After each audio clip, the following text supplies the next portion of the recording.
Good afternoon. Welcome to our first session on dual language learners and early literacy. Part 1. How does the emergent bilingual brain work? My name is Ana Sainz de la Peña, and I am here with my colleagues Francine Dutrisac and Paula Zucker. The three of us have developed all three sessions for this presentation. And we have some important information to give you, not only about dual language learners, but also how to actually receive your Act 48 credits for these three sessions. Okay, the mission of the Pennsylvania Training and Technical Assistance Network, PATN, is to support the efforts and initiatives of the Bureau of Special Education and to build capacity of local educational agencies to serve students who receive special education services. We are working under this umbrella as part of the multi-tier systems of support that is a state initiative.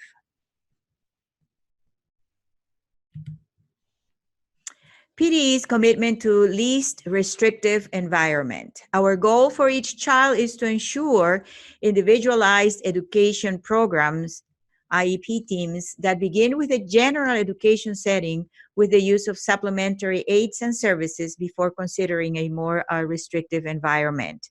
And that goes for all children. As I was telling you before, we have this three-part webinar that has, not only very interesting topics, but also I know that you are also interested in getting your Act 48 credits. So if you are participating as a group, please contact Tina Rive, and you have her email there to let her know who is participating with you. So it is important that if you are, listening to this webinar or watching the webinar as a group, we need to know who are in your group.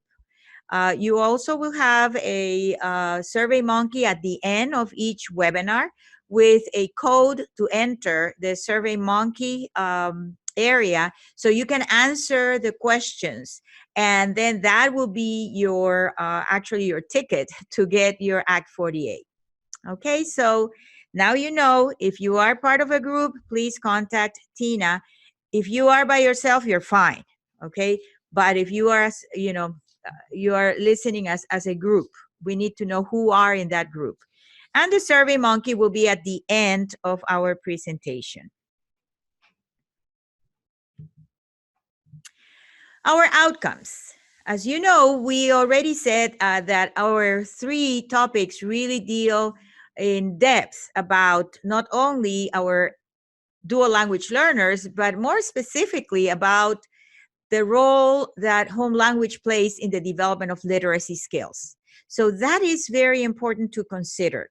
And also to explore practices that validate and celebrate and encourage more culturally responsive climates in the places where these children are learning with you.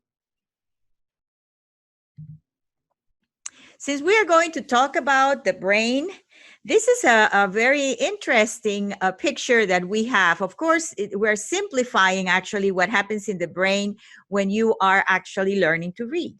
So there are areas in our brain that really develop as soon as we are born, and they are the areas of speech and sound awareness. That's your phonological processor that actually is trying to make sense of what is really going on with babies when they start listening to the speech, even, in the womb, the mother's speech. And sometimes, when they are born, they actually recognize those sounds and that voice.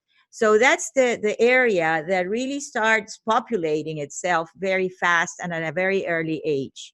So that's the importance of the speech component of language, of any language. So many of dual language learners already come to us after, they are 3 years of age, 4 years of age, 5 years of age, with that speech sound awareness, that phonological processor very much populated, but not with English, but with their mother tongue or their native language.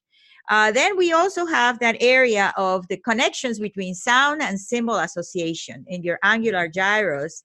That is the part where we start making, graphemes when we are in school, represent some of the sounds that we make. The area that then continues to develop throughout these ages is the language comprehension and the context meaning processor. That vocabulary really is increased when we start talking to other children, or when we have environments in which the child is exposed to different adults with different ways of saying things and different languages also. When we think about, if a child comes from a home where the native language is Chinese, or Spanish, or Portuguese, any language, they already come with a comprehension of that language. And now we have to start building upon that comprehension, that foundation of the first language, to go into, a new language.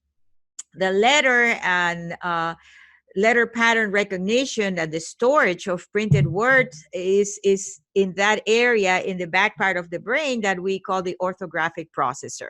So as you see, the brain of a child that is developing the first language, the language that he or she hears at home, is being populated with all of these, sounds and systems that might be different from English. But is that important that we consider that area as part of the foundation to develop a second language? Absolutely. That's something that we need to know and that we need to understand.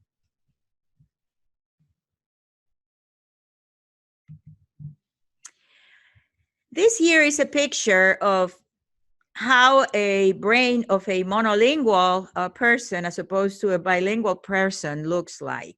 So as you will see there, that there are some differences in the areas where we have developed language. You will find that in the bilingual, it's on the left-hand side of your screen, there are areas that have been populated with more sounds, more context, more ways to use a repertoire to actually express yourself. And, you are working almost with two codes. So that's why the brains of bilingual people are actually have functions in cognitive development that a monolingual brain will never achieve. So that's the importance of actually, maintaining that first language when children come with a different language.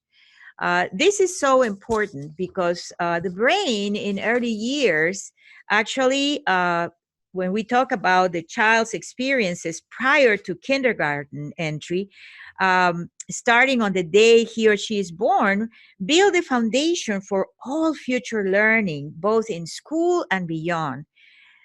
Really, these children actually have brains that are very active, even more active than the brain of an adult. Their language, culture, connections to the community, and approaches to learning really support, that healthy social, emotional, and identity development. So that is why it is so important that when we have children who come from other language backgrounds, they still need to see those connections of that language in their school settings to continue to develop that identity as a learner and also as a person that actually can communicate in more than one language. And that is, something that we need to take into consideration. One very important research for children at that age is definitely, and you all that work with early childhood education, that playing and hands-on experiences help you to actually structure language in very authentic ways. And then, who supports that development? Of course, it is the adults that are around the children that support that development and support that interaction. And that is why it is so important that we make connections with parents. Parents of these children also support that language development at home. And it is important that we talk to them in regards to maintaining their first language, which is the springboard to the development of the second language. Dual language learners, this term for us is something that sometimes it's used lightly by people, but I know that most of you probably are familiar with the term English language learners, which is used in K to 12 education to describe a child who is learning English as an additional language. Dual language learners, DLLs, is used by early childhood practitioners to describe children age birth to 5 who are learning 2 or more languages. The number of DLLs in early care and education programs and public schools in the United States has continued to rise during the past 20 years, with some states experiencing even over 200% rate of growth. Currently, 1 out of 3 children enrolled in Head Start come from homes in which a language other than English is spoken. The rich diversity and rapid growth of this DLL population really calls for more educational programs that address the needs of these children, not just their linguistic needs, but also their social interaction and the supports that are required for these children to be successful learners. That's the important part of early childhood education, to really foster all the opportunities for these children to become successful learners. One piece that is also very important is that young DLLs can develop multiple languages or learn more than one language, but they learn it in different ways and at different rates. When we have children who are developing both languages at the same time, we call them simultaneous bilinguals. So that means that both languages are being developed, at the same time. Sometimes, there is one language spoken at home and another language spoken at school. Both languages are developed at the same time. In other instances, you have sequential bilinguals. And that means children who have learned their first language at home, and it could be the dominant language of the country, and then they go to school and they learn a second language. Some of these programs could actually be programs that we have many DLLs in, or also native speakers of English who participate in either dual language programs or they participate in language immersion programs. So sequential and simultaneous bilinguals, or children who are learning a second language, it depends at what rate and when do they learn it in order to be classified as that. Most of your students probably are simultaneous bilinguals, or because they have been learning both languages at the same time.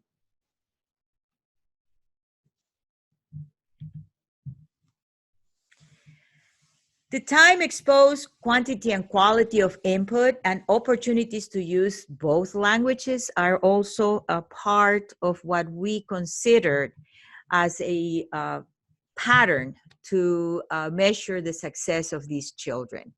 In some instances, children who are in our schools, that's the only place they hear English or academic language. And so they develop that only in school. Other children have siblings that are older than them, and so they also go back home and they still continue the development of English at home due to their interaction with neighbors, with friends, and also with television, right? Or talking to neighbors and adults that might be in their environment who are native English speakers. But the other part is that the motivation that they have and their interest can also impact the development of this language. It is so important to talk to parents about maintaining that first language also, because that is going to give children not only the motivation and also the springboard to learn English as a second language, but it is also going to impact their identity with their culture, which is also a very important part in the the social emotional development of a child.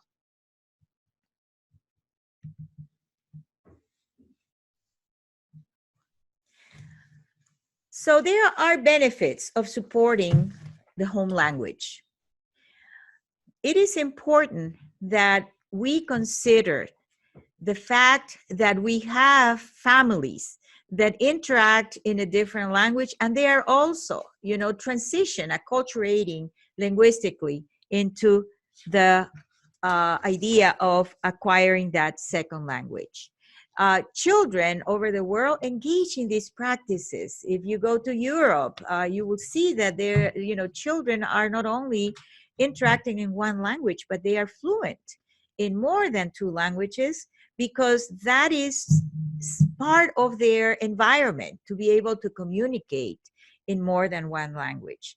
And that is, so important as a benefit for our own culture, our own country, to have these children able to be more into the arena of the citizen of the world. So with that said, I will pass the baton to my colleague, Francine Dutrisac.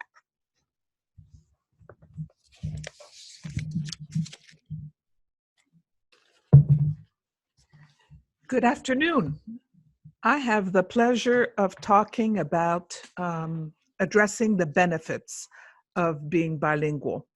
And this graphic says it without words, but being me, I will add some words to it. Learning a language the bottom line is that learning a language makes your brain grow in all stages of life. During childhood, becoming bilingual allows students to score higher on standardized testing, develop greater attention skills, mental flexibility, and memory. During adulthood, college students who studied languages in high school tend to do better academically. A bilingual adult, on average, will add to their lifetime earnings an average of $128,000.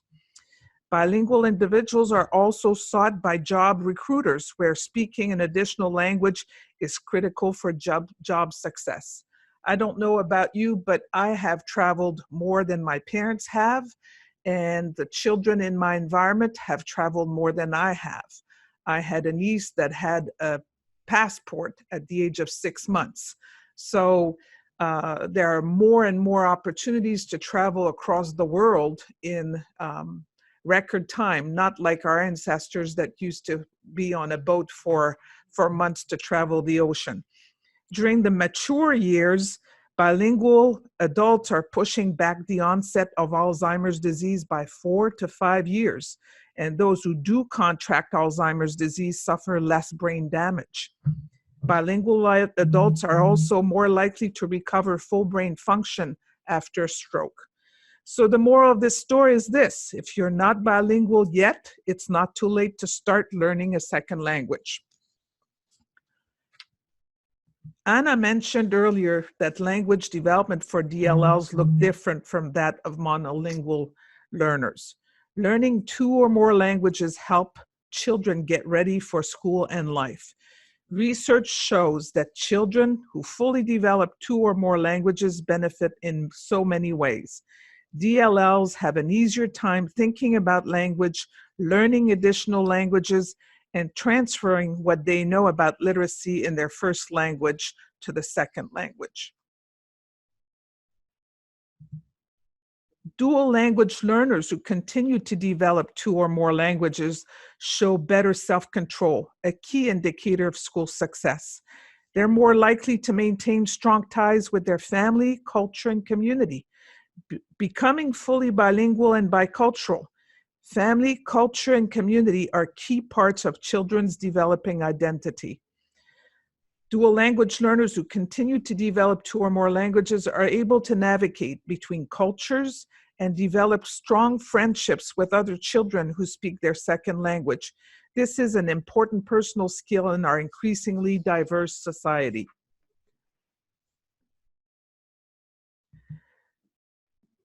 Emergent bilinguals or dual language learners who continue to develop two or more languages tend to have more malleable brains. Because bilinguals are able to switch between languages, they develop more flexible approaches to thinking through problems. Bilinguals' ability to read and think in two different languages promotes higher levels of abstract thought, which is critically important in learning. And as mentioned earlier in a previous slide, bilingualism may delay the onset of Alzheimer's disease as well. School readiness and success for children who are dual language learners is tied directly to mastery of their home language. The list of benefits of bilingualism is constantly growing. Current research shows that people who use more than one language appear better at ignoring irrelevant information, a benefit that exists as early as 7 months of age. 1/2 to 2/3 of adults around the world, as Anna indicated, speak at least two languages. Bilingual individuals have the opportunity to participate in the global community in more ways, get information from more places, and learn more about people from other cultures. I used to tell my bilingual students that they had opportunities to communicate with more people than speakers of only one language.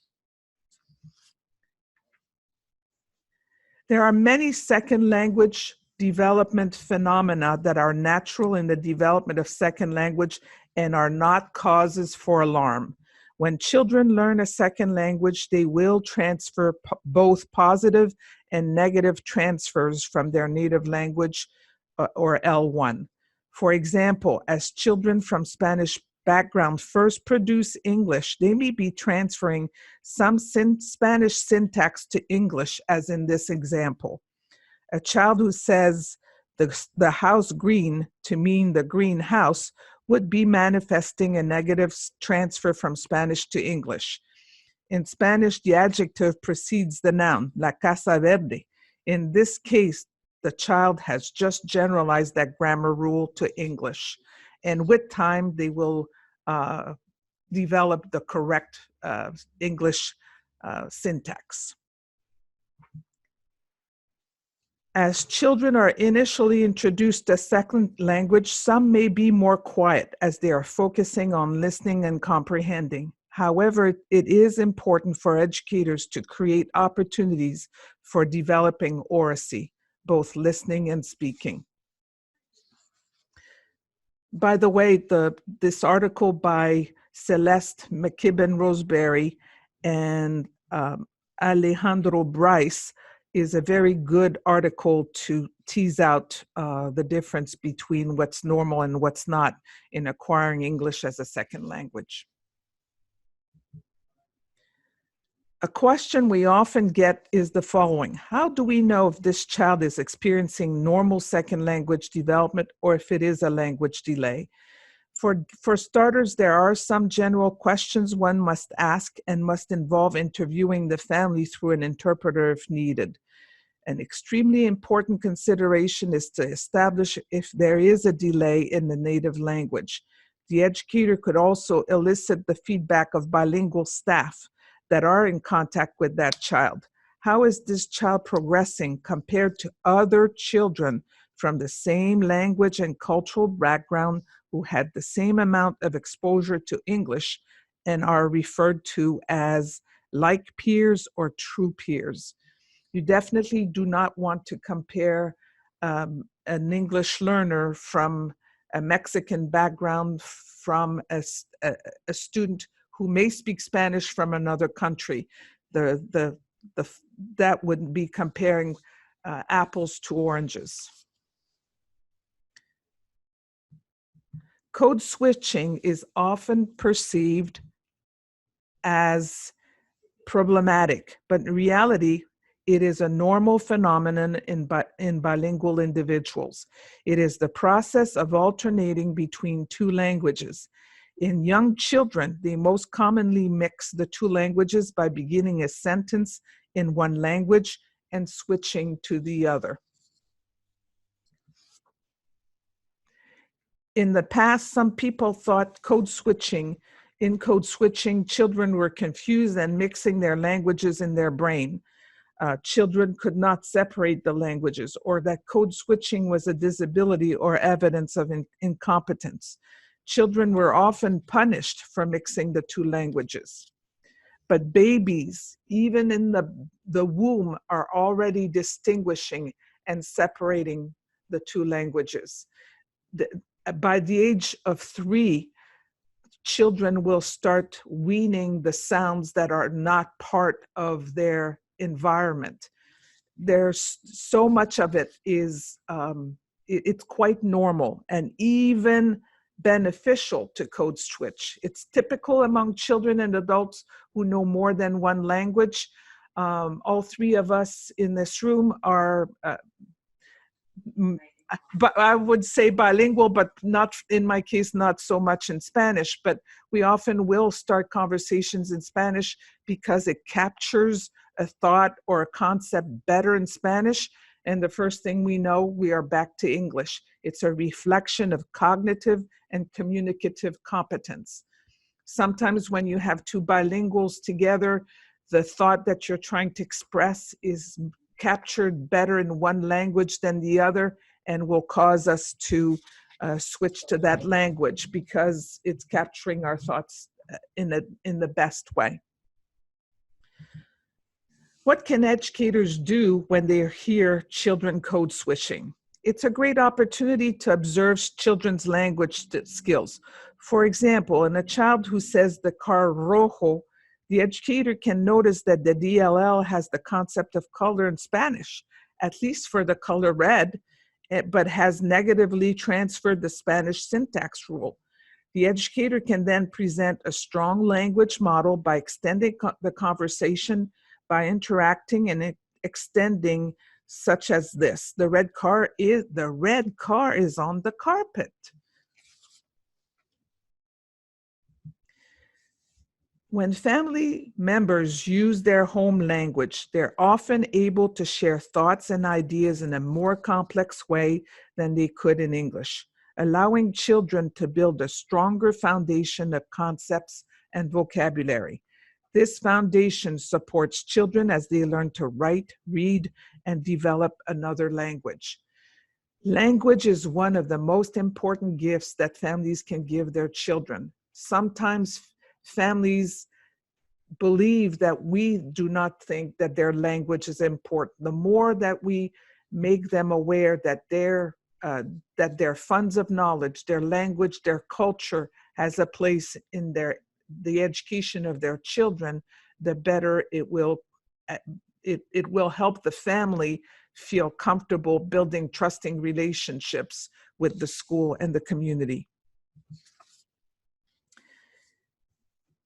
In the next few slides, I will be addressing the key differences between DLLs and monolingual children.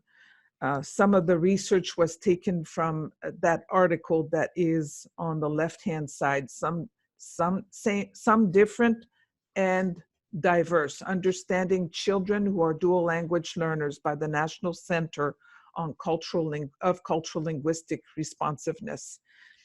There are different development pathways. The way that a DLL will develop language may look very different from a monolingual for those particular reasons. It depends on the amount of exposure to the language and the type of language exposure.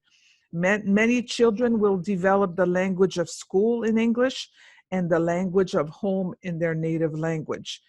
The typical question that parents ask their children when they come home, how was your school day, is more complicated for dual language learners, because some dual language learners want to say more than fine, but do not have the words to express that in Spanish.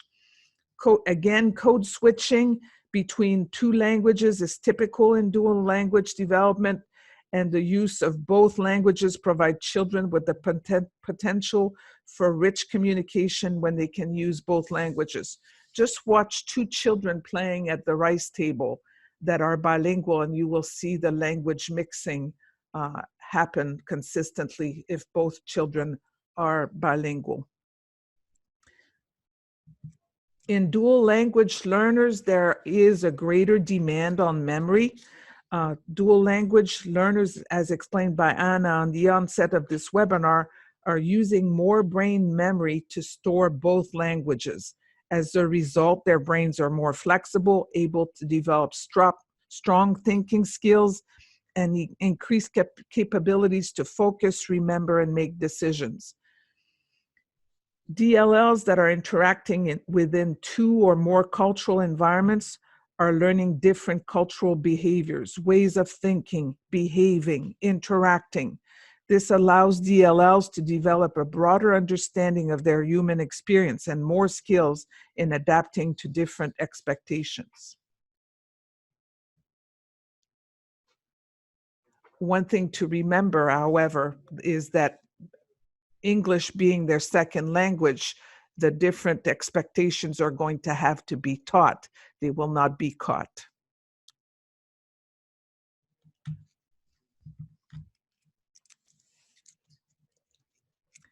Children and their families may speak languages and dialects from around the world. Every language has its own rules for syntax, which those who speak the language must learn and use. In a family where they are one of a few speakers of that language in the community, these children are not going to have the same exposure and opportunity to practice their home language than children who have community-based organizations in their neighborhood that speak their first language, or places of worship where they are going to church in Spanish or in that first language. Culture. DLs are a highly diverse group. Children from the same language background may not share the same cultures. I kind of alluded that earlier. If you're a French speaker, as in my case, I'm from French Canada, I am not from the same culture as somebody from Belgium or from France or from Côte d'Ivoire in Africa. We have the same language in common. We do have differences in pronunciations, in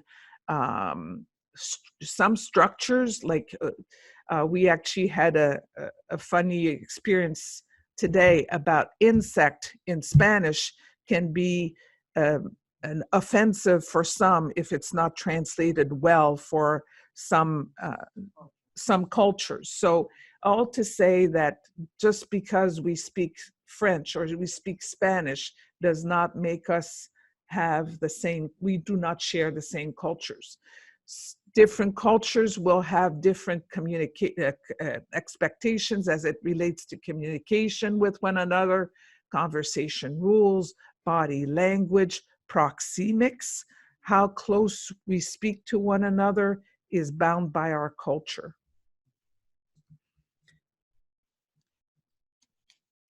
The pragmatics of language are very difficult for children from different cultures and languages, and those rules need to be explained, be explicitly explained.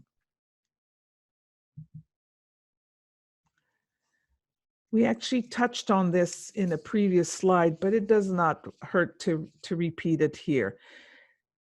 DLLs will, because of their highly diverse group, that they are a diverse group, will have different developmental pathways and experiences. They may have different types of access to their home language. It could be through different speaker settings like home, school, church, community, the amounts and types of experiences with each language. It could be the babysitter. It could be grandma that comes once a week for Sunday dinner. Children may learn one language from one parent and one from another. That is uh, simultaneous bilingualism from birth, as explained by Anna. Or they may hear their second language only when their grandparent visits on weekends or at church. Or it could be that the child only heard Spanish until the age of 3, and now they are in an early childhood setting and are now being exposed to that second language. That those are referred to as sequential bilinguals.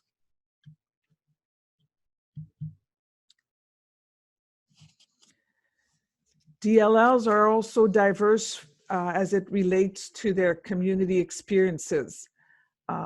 Children may live in communities where there are several speakers of the home language, or in communities where there are very few. A family may be the only speaker of that language in that community, so the children can only hear that language from their own family. This makes it very difficult for that child to continue to be bilingual, because it becomes what's in it for me. As a child, they're going, why do I want to continue to speak that language? It's only good for a small group of people. If I speak English, I have all these people I can address and communicate and play with. DLLs are also diverse as it relates to family values and beliefs about the home language. Some families may have a strong desire to ensure that their children develop their home language, while other families may prefer that their children only learn English. If the family believes that learning their home language will limit their success in the United States, because of that, they might choose to teach them that English is more valuable and diminish the value of their home language. If they've had a difficult time when they first immigrated to the US to find employment because of their lack of English, they may see English as the key to providing opportunities and success for their children, not knowing the research behind the benefits of bilingualism. And hopefully this webinar will help support your communication with families and in valuing their language and the culture they bring, and their funds of knowledge, things that our families are bringing to the partnership between school and home. Finally, DLLs are also composed of individuals that have specific child characteristics, such as just like monolingual children, aptitude, interest, temperament. Children with cognitive disabilities can and do learn multiple languages at the same levels of competence as children without cognitive disabilities. In the old days, we would treat, quote unquote, the disability and not kind of separate the language from the disability, when actually the language can be an asset, the bilingualism can be an asset in the IEP.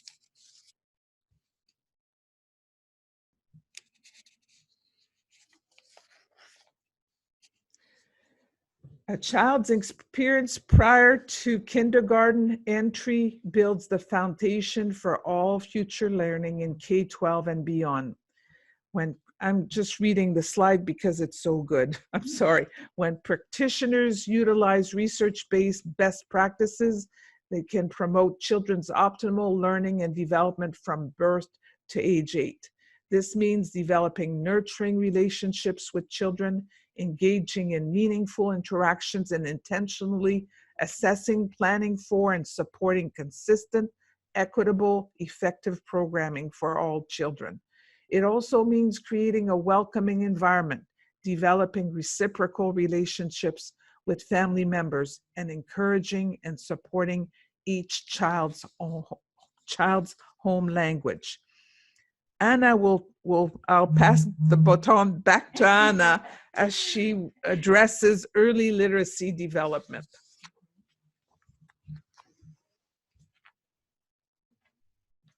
Thank you, Francine.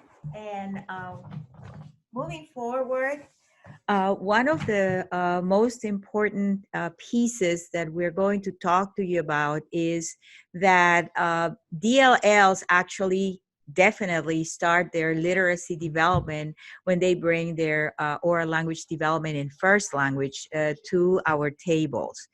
But we also need to understand that in all of our preschool environments, our goal is for these children to be successful learners.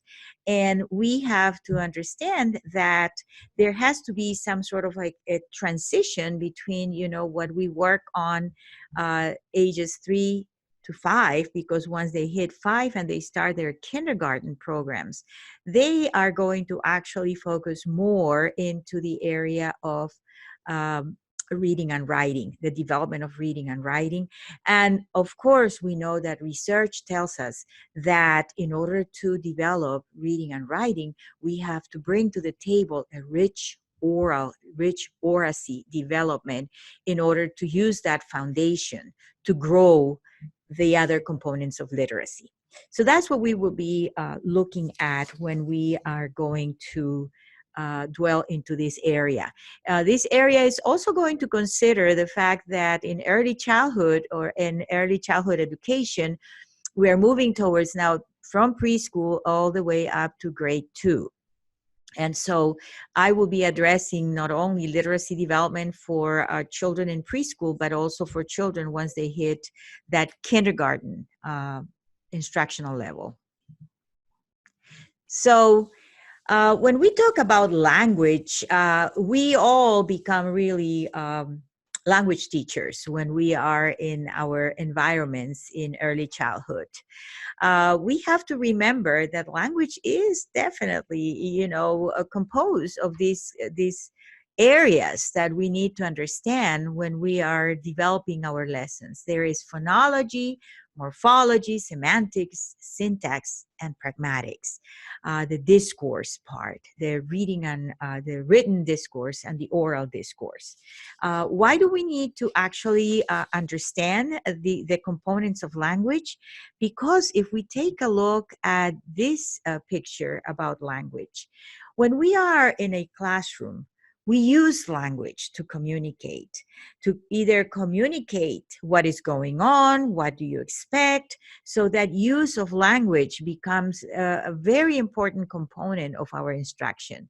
We also address content. Yes, indeed, we are going to be working with children, developing that vocabulary or lexicon that is so important, because that is where we are going to actually increase that vocabulary that our children brought to the table from home to really, develop these concepts, this content that is going to be the foundation for them to learn from K to 12.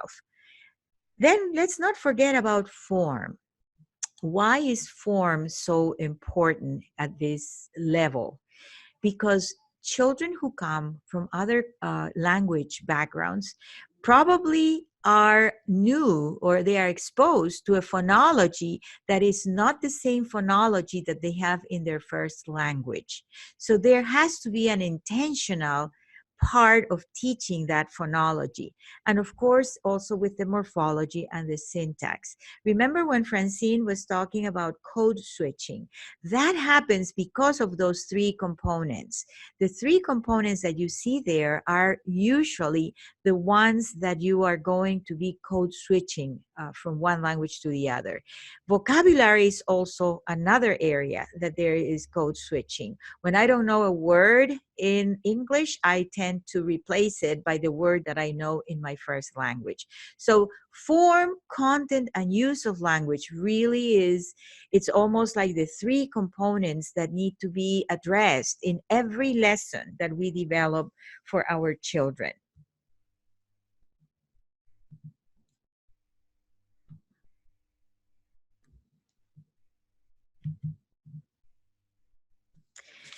Now, we also, as teachers of children who come with another language from home, and also teachers who are developing language, for all of our students, we need to understand our language first. We need to understand English and how complex English is. And that is so important because English is a morphophonemic language.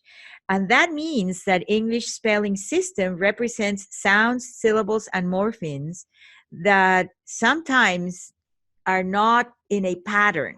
Sometimes they are spelled in one way for one word, and the other word that comes from the same is pronounced differently. So the spelling of the word sometimes is consistent, but the pronunciation of the groups of letters is different. Think about of the word enough and try to figure it out, the pattern there. When we talk about that, I always like to go to simple examples. For example, remember our brain learns by making patterns, right? So when we look at the word child and the word children, we know that the very first letters of the word children represent the same letters of the word child, but the pronunciation is different. The same goes for heal and health. And so, these are just a few examples of how English is morphophonemic. That is why for children who are learning English as a second language, that is a challenge because their brain tends to generalize, and then the minute it's generalizing, then something comes that is different. So that is why we need a lot of repetition in our presentations, a lot of oral modeling for our children, and a lot of opportunities for them to use language. Remember, we have the three components, right?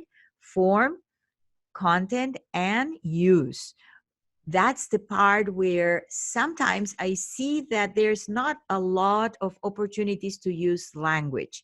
That is so important for our children, not only in preschool, where they probably, I will see more activities and more engaging into chanting, singing, jumping, and doing a lot of that language or opportunities to use language. But as we move into kindergarten, first grade, and second grade, we still need to keep up with those opportunities to practice and to develop language.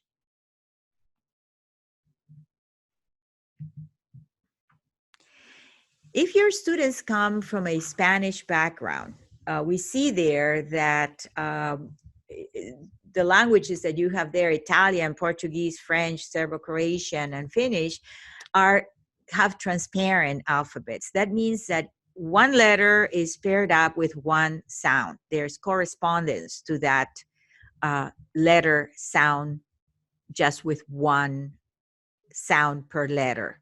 So that's quite different from our own sound system. And that is why it is so important to understand why these children might have some, difficulties when they are exposed in kindergarten to letter sound correspondence. And sometimes we really need to go over that several times because, native speakers of English come with the ability to produce these sounds, as opposed to non-native speakers of English who sometimes don't know how to produce the sound, and therefore they might be trying to use the parts of their mouth in a different manner, and therefore sometimes they are identified as needing speech, when indeed it is not speech what they need. It is just learning how to place their tongue when they have to do the th sound that could be voiced or voiceless, right? Like in these and thank you. So those are the kinds of instruction that need to happen when you work hand in hand with the ESL teacher, when you have children in kindergarten, first and second grade who are um, English language learners. That's the part where the ESL teacher needs to support these children who are second language learners, right? So we have to understand our own language in order to be able to support children who are acquiring that language. Why is that so important? Because our brain is hardwired to speak.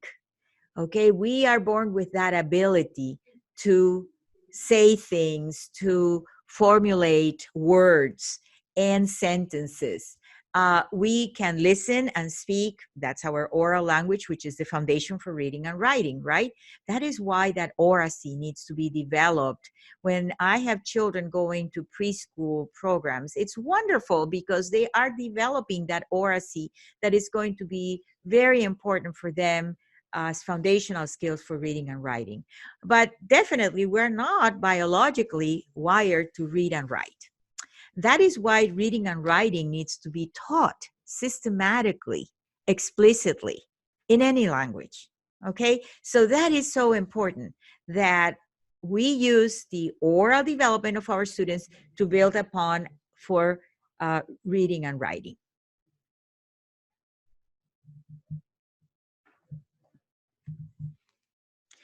Just for your information, we have this chart here that talks about the phonemes by place and manner of articulation. Why is this important? Because I can let you know that for sure, the sounds that you have there, which have been classified on the left-hand side by stops, nasal, fricatives, affricates, glides, and liquids, are also classified by the manner of articulation, which is the top part, which is lips together, teeth on lip, tongue between teeth, tongue on ridge behind teeth, tongue pulled back on roof of mouth, back of throat, and glottis, right? So we know that these are all the sounds that we have in the English language for our consonants, right? These are the consonant sounds. I have to let you know that definitely stops and nasals are very similar to the stops and nasals that we have in Spanish. The only difference is that we do not have the back of throat nasal, which is the in sing. We do not have that. We have to teach our children to put their tongue to the back of their throat when they say sing. But the they are the same in English, in Spanish. If you look at the line for fricatives, I have to let you know that, yes, the sound, which is teeth on lip, that is the only one that really is going to be easy to produce because we have them in Spanish the same way, the sound. The sound also, excuse me, tongue on ridge behind teeth, the sound. And that's it, because all of the other sounds are going to be quite challenging for your Spanish speakers. The V sound in the word of volcano, very, that needs to be taught. The th and the V sound, the Z sound, the sh and the zh. Those are sounds that need to be practiced. Listen, identify, produce. Okay, affricates the same way, glides the same way, and a challenge is also for the sound of that is in glottis, that is the sound in hat, hat. We have to really work on that sound. Okay, so the liquids are the same way. So we have to identify the sounds of our own consonant sounds in English in order to be able to help our children produce these sounds. How do we do it? In many instances, it is just like games, singing, chanting, and making sure that you are actually, working with those sounds in different manners and in different ways. If you think consonant sounds are, really challenging for our ELs and DLLs, you also need to consider that the vowel sound system in English is absolutely a challenge. It's a challenge because uh, this chart just reminds us of the inconsistent vowel patterns that we have. Okay, so why is it so important? And I have seen most of my colleagues in the literacy area teaching the sound system, not just the graphemes, the letters, but the sounds in the English language, and they have their sound charts all over the place. It is because of, decoding is hard for native speakers of English. Can you imagine how hard it becomes only when you have another language? But the good news is that when you have another language, and I am talking to you from experience, I am a second language learner or an EL. I am from Peru originally, and I have been learning English since I was 5 years old when I started school. I attended an academy run by the Sisters of the Immaculate Heart of Mary, and it was a bilingual school. Okay, in the morning I will learn English, in the afternoon I will learn Spanish. So I can tell you that definitely it helped me a lot to have teachers that will make those differences in the sound system. But at the same time, I was a very, and I am still a very good speller because I have another language to compare and contrast. And that is so important for bilingual children. Your bilingual children usually become good spellers because they can actually use both codes to figure out the correct spelling of the words. So, looking at this chart, please consider the fact that we cannot just learn the sounds, the vowel sounds in English, but just one exposure. It is a continuous exposure. It's a continuous explicit instruction through songs, through chants, through pictures, through dancing. You have to do whatever in order to get these children to acquire, these sounds, and to be able then, when they are in first grade, to relate the sounds with the spelling of the words. It's in first and second grade that our ELs really start to make those connections. In kindergarten, the basic is the word system with the sound system.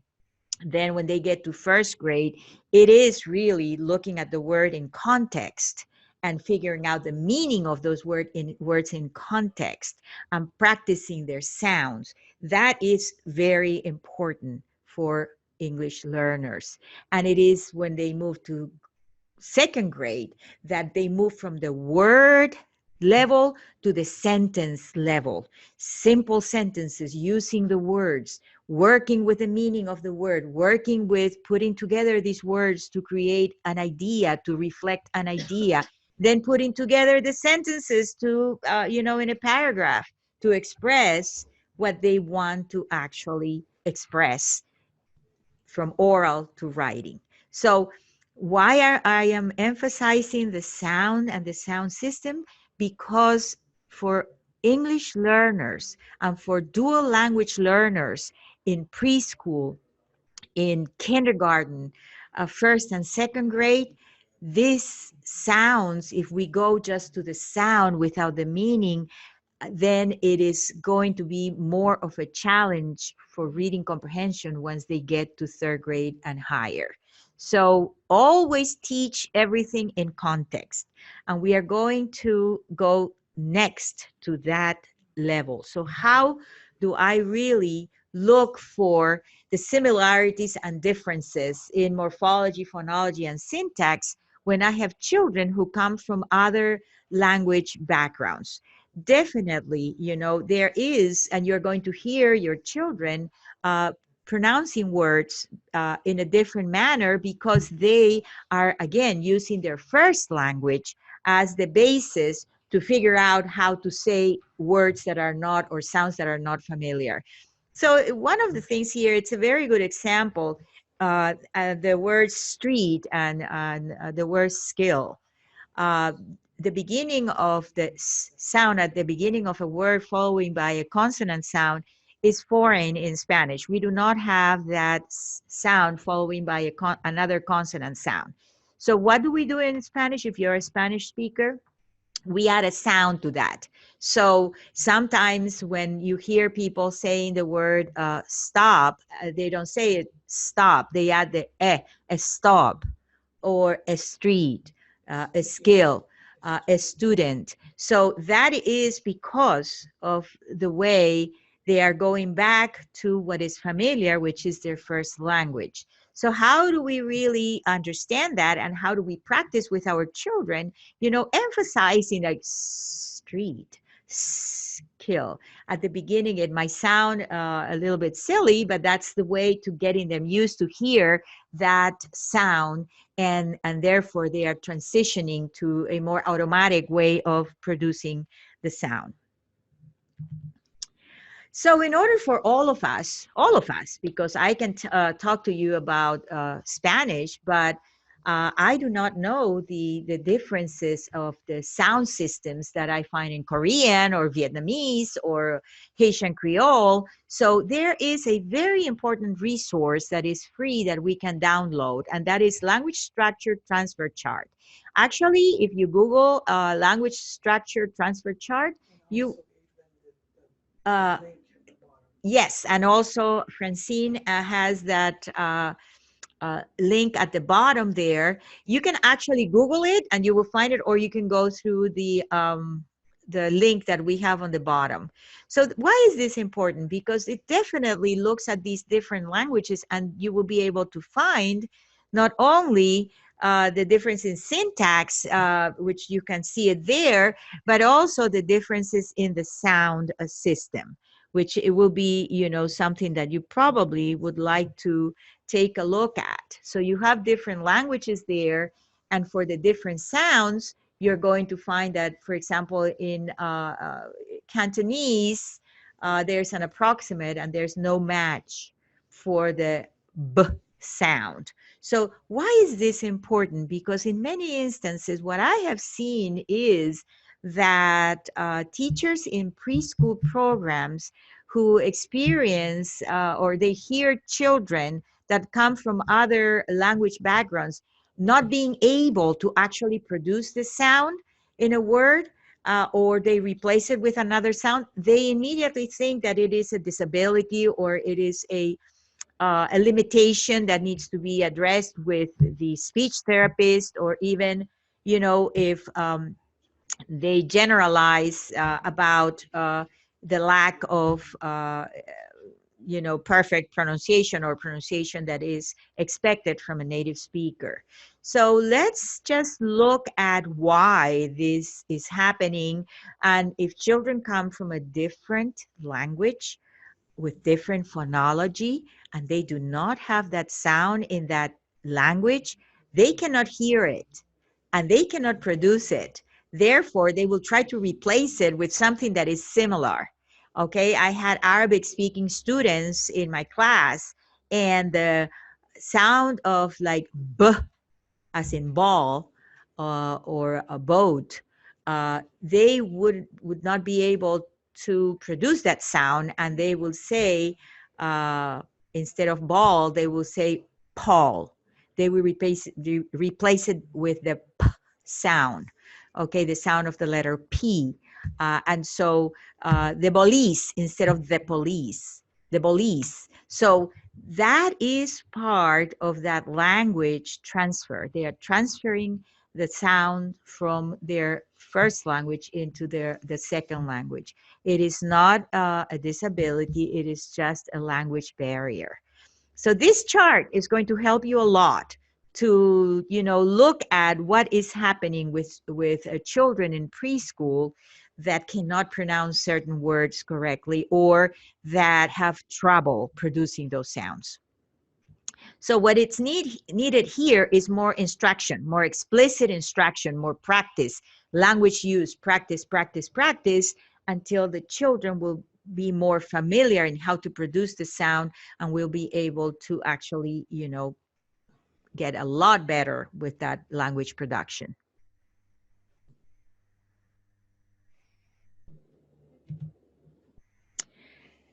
So why am I really saying all of this with English learners? Because from experience and from being a classroom teacher, I taught for several years elementary, and I also taught in a Spanish immersion program.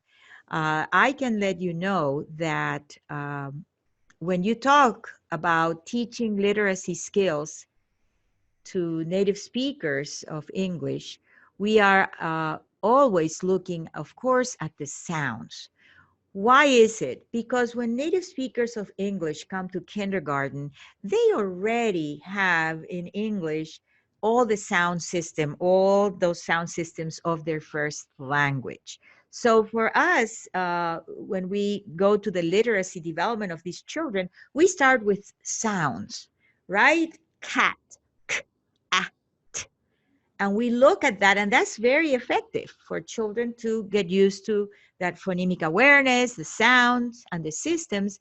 And then we go to the graphemes, letters, and then we connect it to the sounds. We create words, sentences, and we read stories about that, right?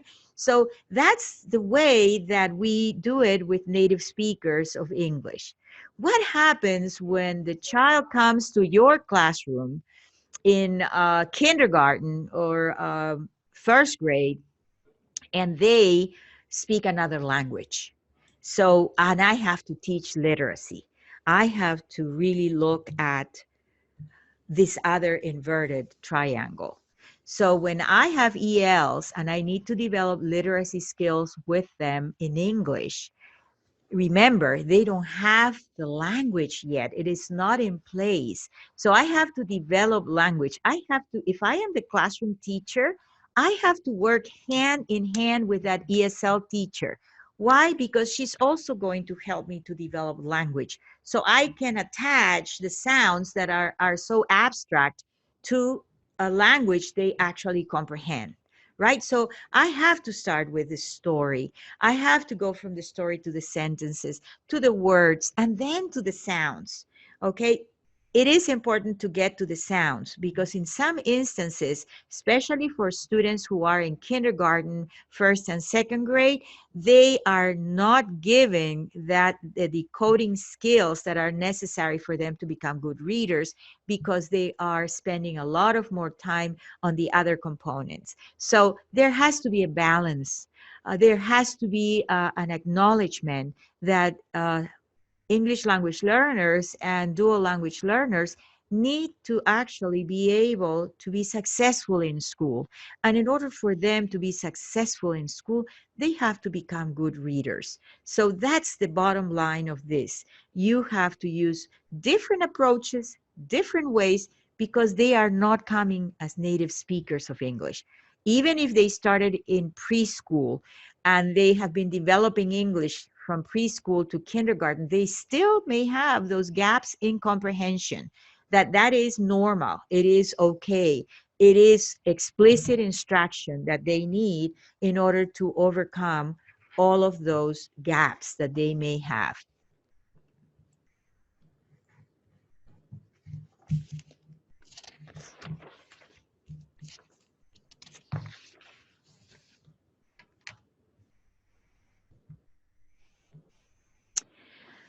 From the area of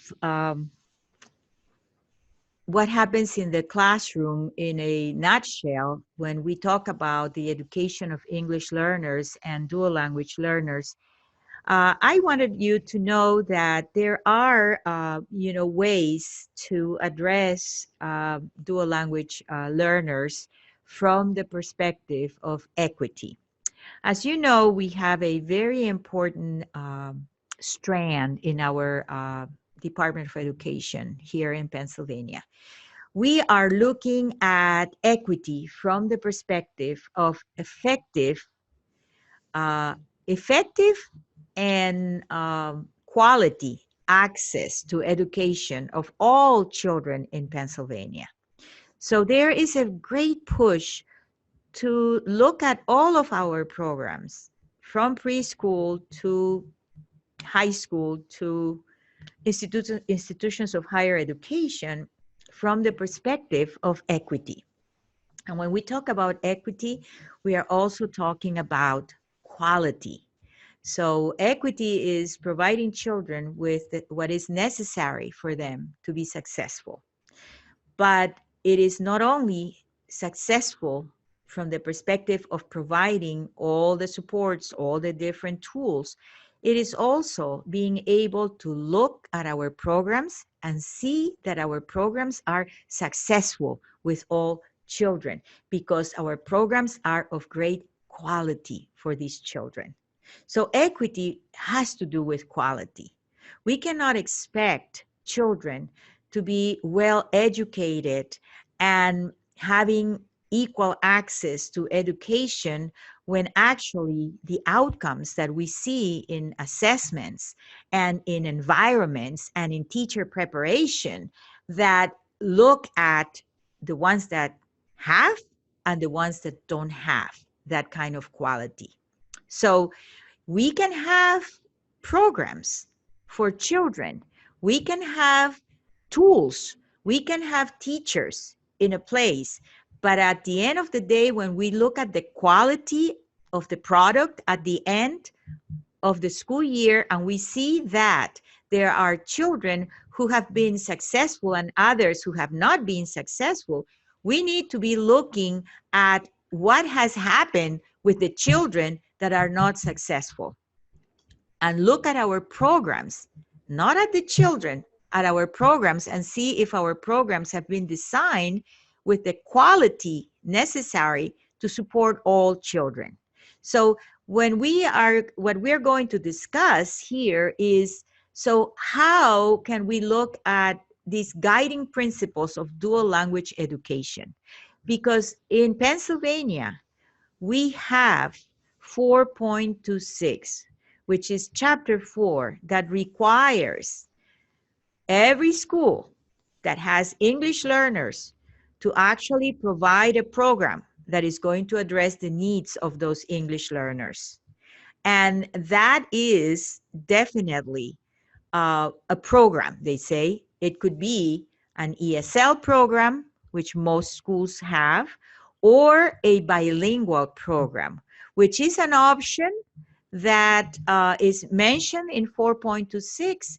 But as we look at the different programs that we have throughout Pennsylvania, we see that there is an increase of these bilingual programs that are addressing the needs not only of English learners, but they are also addressing the needs of students who are native speakers of English who would like to actually become bilingual. So when we look at dual language education, we have to look at these three guiding principles. Every program that is labeled as dual language education program needs to have a goal of bilingualism and biliteracy. Why is that important? Because biliteracy really looks at the area of developing oral and written discourse in two languages. So what we have experienced in Pennsylvania is that very few districts, only districts that had a very large number of English learners who were Spanish speakers, have been offering some sort of bilingual education at some point. There was a time when we will have districts, large districts with large populations of Spanish speakers, that used to offer in the 80s bilingual programs. But little by little, these districts started to close up their programs as they saw that the results that they were getting were not actually, good quality programs or offering really the opportunity for these children to develop biliteracy. So the program started to close, and only Philadelphia, the school district of Philadelphia, kept many of their bilingual programs, and we moved more to dual language education, in which we were actually looking for teaching English and Spanish to groups of children that some will have a strong proficiency in Spanish and others will have a strong proficiency in English. So that is the move that we have now in Pennsylvania. Dual language education really is a very important door that is opening for our children to develop bilingualism, biliteracy, because 50% of the students are Spanish speakers, the other 50% of the students are English speakers, and both groups of students will end up bilingual and biliterate. They will actually reach high academic achievement, and they will develop strong social cultural competence. So those are the three pillars of uh, these programs. When we talk about bilingualism and biliteracy, um, what we're talking about is not just students that are able to speak the language, but they are actually being able to analyze, to think analytically in both languages. That the program really looks at the development independently of both languages with strong academic development for both groups of students. It's students that can read and write in both languages at grade level and use both languages to continue the growth of both languages at the same level. Most of these programs start at the elementary level, and we now know that there are programs that are, a minimum of 5 to 6 years in a dual language program, and then they transition into a maintenance program all the way up to high school. So this is important, because now our state is also, looking into the seal of biliteracy. And the seal of biliteracy actually recognizes students who graduate from our high schools with the ability to read and write at grade level in another language. So we are looking at this biliteracy ability, and that's why I think beginning in preschool, we need to celebrate and we need to encourage parents to maintain the home language. When we look at academic achievement, that's the second pillar of a dual language program. We are looking at high expectations in both languages. We are also looking at not only grade level expectations, but also if there are students who are in special education who would like to participate in these programs, there are no barriers for them, also for the gifted and talented. With the right supports, all of these children can achieve those goals of academic development in both languages. The social cultural competence maybe is one of the areas where we need to understand that these programs really help our students really become global learners. It opens the door for both groups of students, the English-speaking students that acquire the second language, either in Spanish or Chinese or any language that is part of the dual language program. These students are also, linguistically, social, economically, or going towards having more possibilities when they graduate from high school to access, universities where they can continue their growth. There's also the use of a curriculum that is going to help them become citizens of the world, being flexible about their own culture, know their own culture, and at the same time value the characteristics and also the ways that the people who speak the languages that they have acquired really behave within society. So they become flexible, they become good thinkers, and they also embrace the ability to adapt and to accommodate to the world that we have now.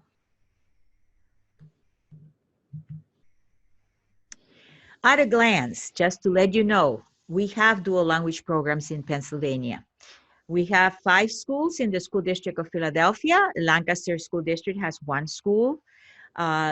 We have Lehigh Valley Dual Language Charter Schools. This is in Bethlehem, grades K through 8th.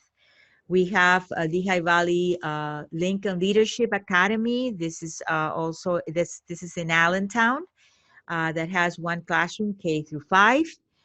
There's Vida Charter School in Gettysburg, grades K through 6. So we do have, these opportunities. So um, slowly but surely, we are increasing the possibilities for our children who bring another language, that they could continue to grow their language, but also for children who come from homes where they value the development of a second language, to have this opportunity. We have language immersion programs. We have one in Southern Lehigh School District. It's a total Spanish immersion program, the first one in our state. It started in 1989, so we have several years now of research about this program. This is for English-speaking children who actually are acquiring Spanish as their second language. They are immersed in Spanish in grades 1 through 5. And they learn all of their content areas in Spanish. And these are children who speak only English at home. So this is really, it's a very important program, and I'm very proud of the program, because I started this program in 1989, and look, it's still there. We have parents standing outside the door to register their children, because there's only 1 classroom at Libertyville Elementary of total Spanish immersion. We also have a Moravian Academy in Bethlehem that has the second total Spanish immersion program. This is Moravian Academy is a private school in Bethlehem, and they have grades K through 5. And again, it is a very good program. They are all, up to grade 5 now, and they are looking at their maintenance program for middle school and high school. So we have opportunities for children. We have opportunities for children to develop language, and we need to be looking into what else we can do for our children to maintain their language and become really bilingual, bicultural, and being able to communicate with more people, and being able to develop an identity of learners in both languages. So we are going to close the first session by a quote that we got from the resource you have on the bottom part of your page. And unless you believe in your bones that having a second language in addition to English is a gift and not a disadvantage, and diversity is a resource, not a problem to be solved, you're likely to respond to DLL children in ways that discourage the continued use of their home language, especially if you are not fluent in the child's home language. So with that said, we are going to close, and one very important piece of information that you need to have is this code. Please, paper and pencil at this point. You are going to have a survey monkey, and that is important for you to get your Act 48. So after every session, we are going to have a survey, a different survey with questions for you to answer. And the code to access this Survey Monkey is on your screen, capital E, capital L, 1022. And we will have the Survey Monkey open until 4 p.m. on Tuesday, October 29th. It will be open until 4 p.m. on Tuesday, October 29th. So please access the Survey Monkey and answer the questions. Use that code to access the survey. Okay? With that said, thank you very much for being with us. And we will see you in our next session, which is next Tuesday, October 29th. October 29th. Thank you. It is on the screen.